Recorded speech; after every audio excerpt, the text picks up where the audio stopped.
Alright guys, welcome back to Let's Play Bioshock. So, if you are just now joining in this LP, you may not want to because, especially if you haven't played the game before, because major spoilers happened in the last video, meaning that the plot has completely changed, and I will be discussing the things that happened in the previous video as if everybody knows about it. So, if you don't want the big reveal of the game spoiled for you, you don't want to watch this part or any part beyond then, or the last part for that matter. Anyway, as I was trying to explain the last video before I started explaining all the plot, there's a Power to People station over there in that central staircase area where I got the crossbow breakage chance upgrade for the crossbow, which will allow us to increase the chance of the crossbow bolts not breaking when they hit a target, obviously, which means that we can go and collect them all over again after they've impacted. So that's very useful. Meanwhile, while we're over here, though, this is nowhere near where we need to be to get the first cure, but I want to go over here for a little distraction. Flip, flap, flip, flap, flip, flap. Come into the light, little more. Come in. That's right, ladies and gentlemen, we found the home of Sander Cohen himself. Oh, how we've missed you so much, Sander Cohen.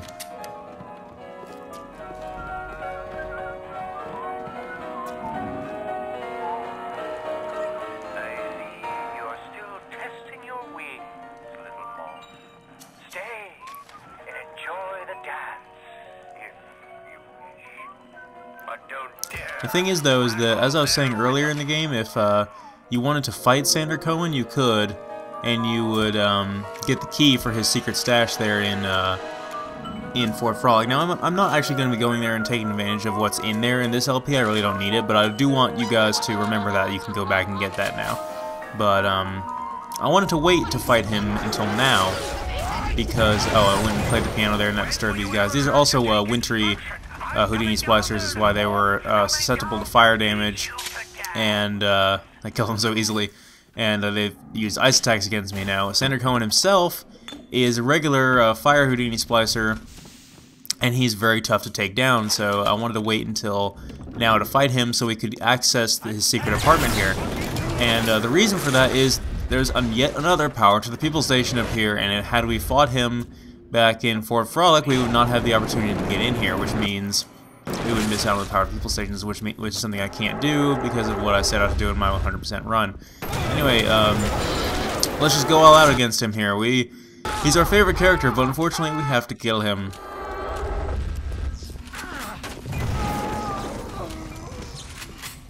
And he goes down in a fiery blaze of glory.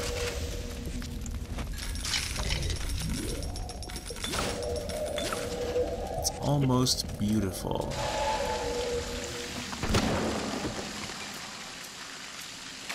In fact, I think we want to remember this moment, don't you?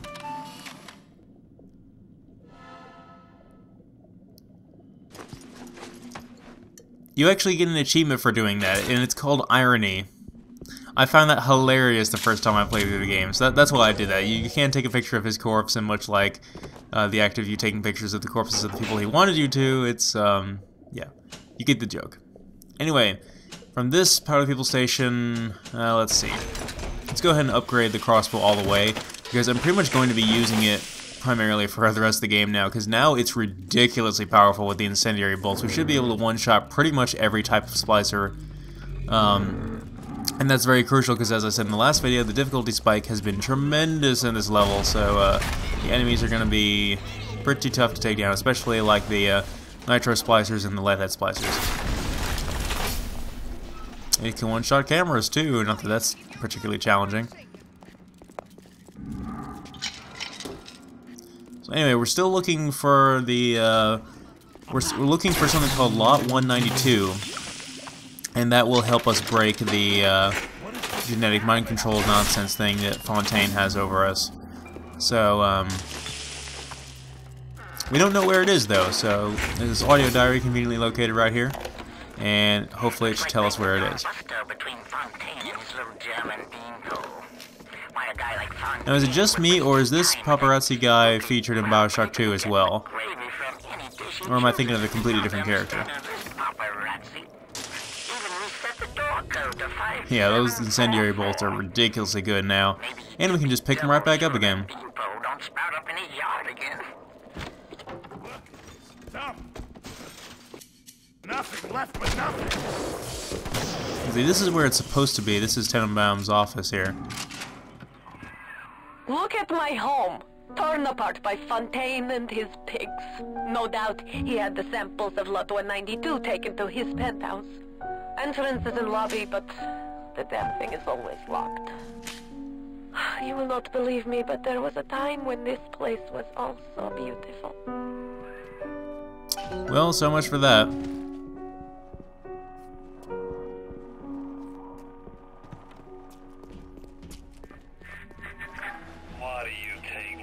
This is the area where I discovered how useful the liquid nitrogen can be to hack stuff, because obviously there's a turret sitting in the water here, which means if you use the electrical, you'd electrocute yourself, but the turret is shooting at you, so you need to be able to hack it.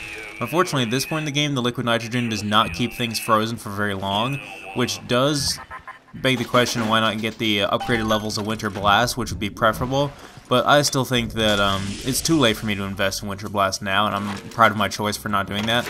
But that is the benefit to getting Winter Blast, though.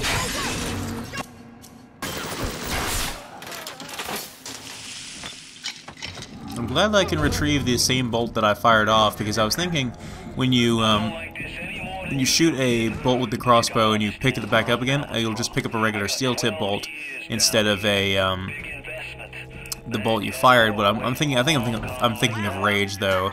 When you fire off a specialty type crossbow bolt, you just get a regular steel tip bolt back. I really need some health kits, and I'm full on money, so I'm going to go ahead and just buy some. There we go.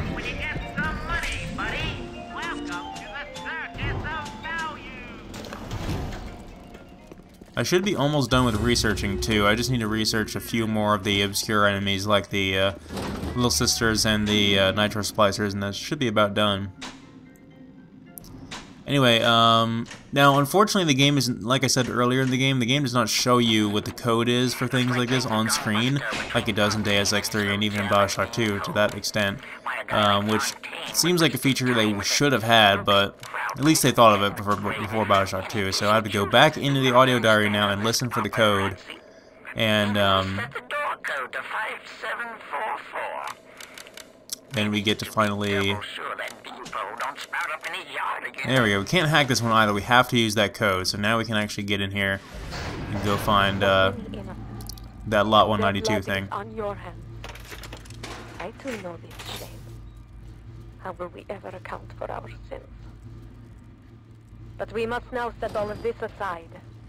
There is work to be done. Fontaine thinks he's so special. He's got this super fancy place in here with his own elevator and everything.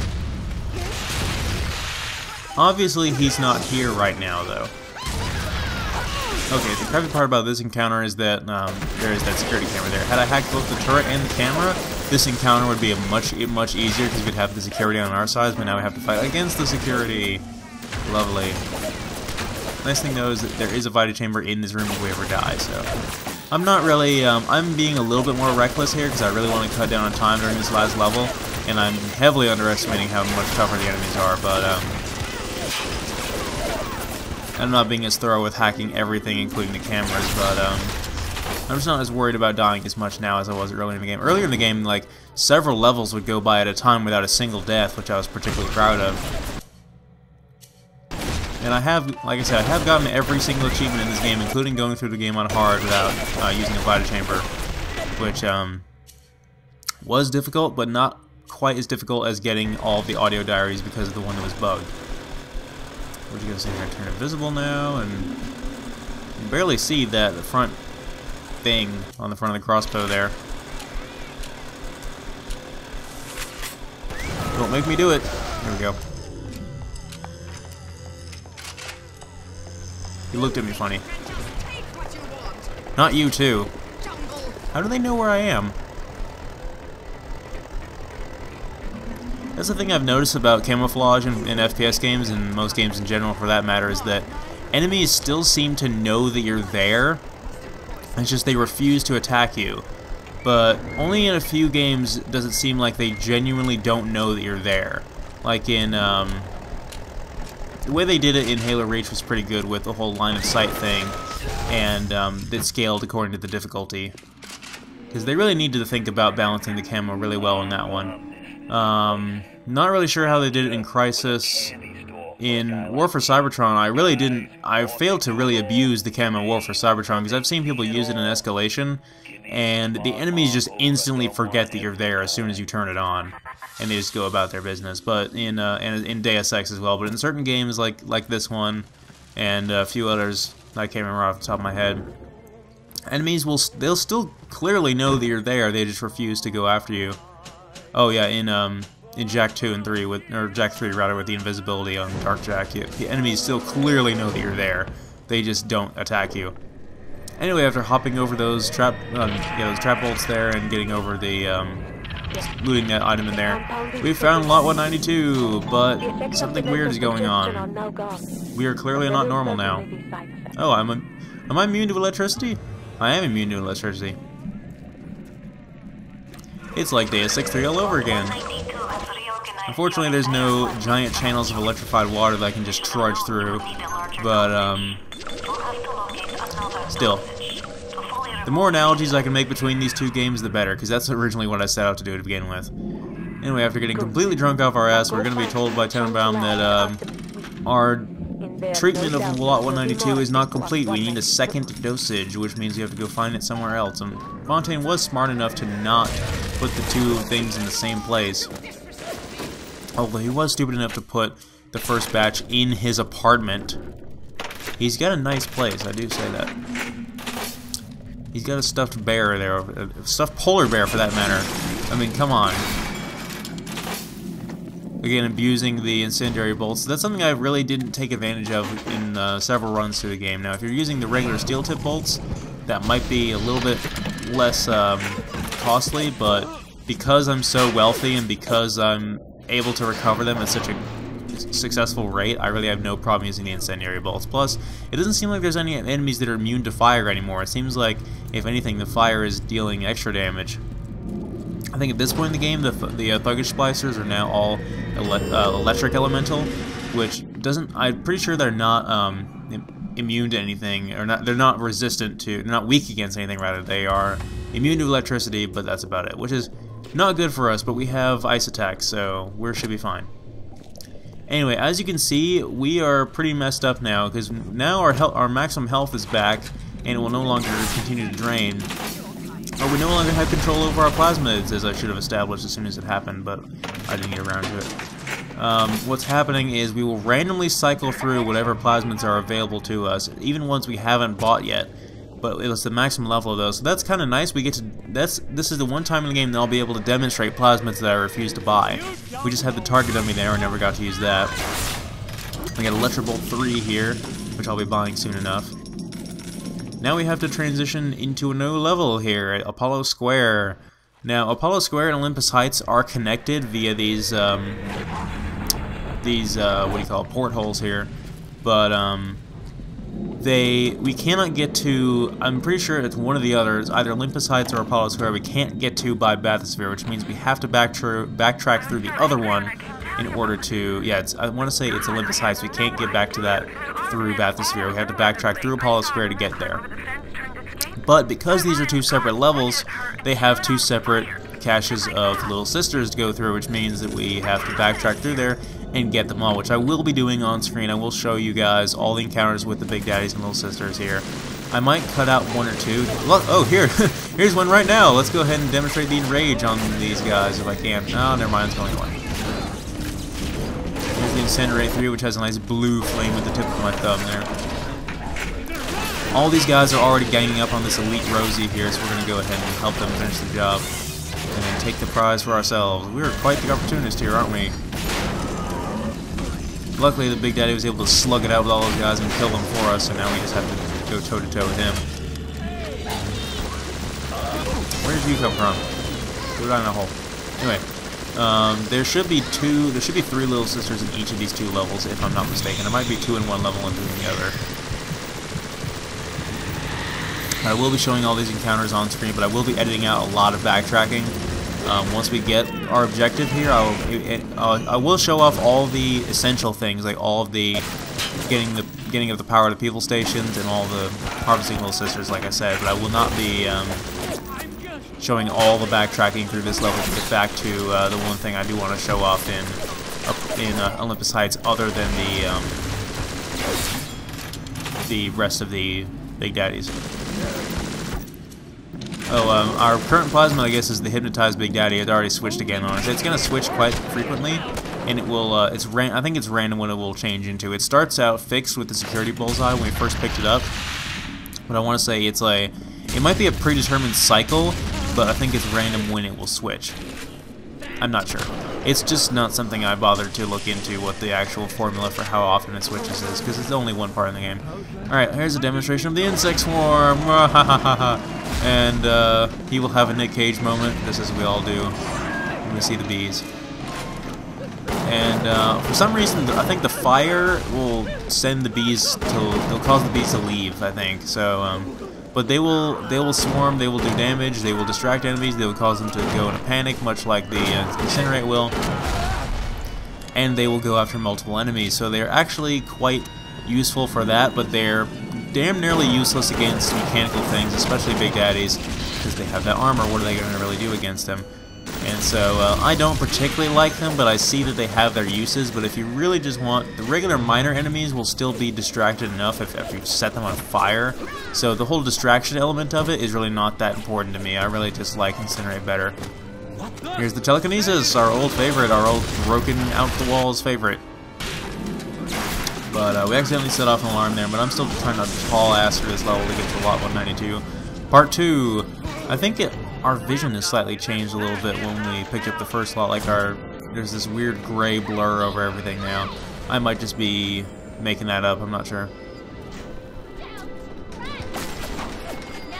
But yeah, these are I want to say these are the Mercury Suites, or was that the place that, what you call it, Sandra Cohen's place was in, I'm not sure. Oh, speaking of Bioshock, the Dragon Con videos that I made, there was actually quite a good Bioshock group in the parade, and there was a Sandra Cohen, and he was hilarious. And here's the Cyclone Trap. This is something they'll definitely be using quite a bit in Bioshock 2. And it's sort of like the Sonic Boom in the amount, it's sort of like a wind elemental damage, and it launches the enemy into the air. But you can plant them on the floor, and it will launch the enemy as soon as they walk over it. So it's sort of a defensive, sort of trap type item, weapon, plasmid thing that is useful for doing gathers in Bioshock 2. And it's one of those things that I said we could have used when we were setting up to go plant the bomb on the Hephaestus core. But I got into the main room here before I died, and there's a turret in there, so I definitely want to hack that. But we are almost to the second part of Lot 192. It should be right over here. He couldn't have picked he picked a very specific place to hide the first one, but he couldn't have picked a more random place to hide the second one. Alright, we are back to normal finally. Now you are having freedom. Now that that horrendous distraction is over, we can now actually explore these levels properly. And so I'll be doing that next time. I'll be going through and getting all of the I'll be showing off all the Power of the People stations in Apollo Square. I'll be showing off all of the Big Daddy Little Sister encounters in both of the 2 levels.